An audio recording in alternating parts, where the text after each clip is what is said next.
A new survey has shed some interesting light on the prevailing attitudes of Egyptians after the January 25th revolution. The poll involved nearly 1,000 face-to-face interviews across the country at the end of March.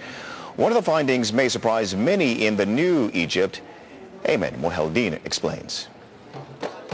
A coming out party in full force for Egypt's previously banned Muslim Brotherhood.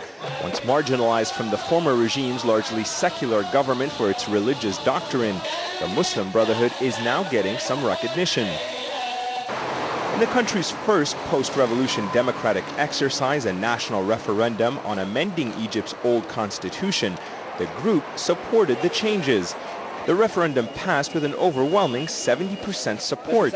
Many attribute the vote's success to the Islamic group mobilizing its supporters in favor of it. But a recent gallup poll suggests otherwise. One thing that is very clear in our research is how much people want stability.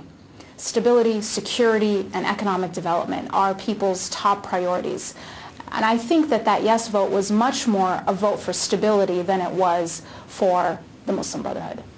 In its first post-revolution survey in Egypt, the Abu Dhabi Gallup Center found the Muslim Brotherhood only enjoys about 15% of support, contrary to wider public perceptions about the group's political influence. Around 40 to 50%. 75%. 50%. Some say the poll's findings don't show the whole picture.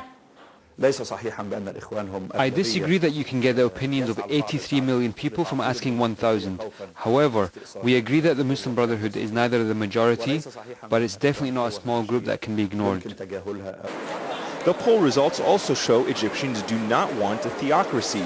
The poll found an overwhelming majority rejected that idea. 69% of those surveyed also said they don't want religious leaders and figures in political positions, but they can take on the role of advisors. With the hopes that Egypt's first post-revolution parliamentary elections will be free and fair, the results won't only be a test to the country's new democracy, but it will also be a test to the popularity of the Muslim Brotherhood. Ayman Moheldin, Al Jazeera, Cairo. Technology giant Apple has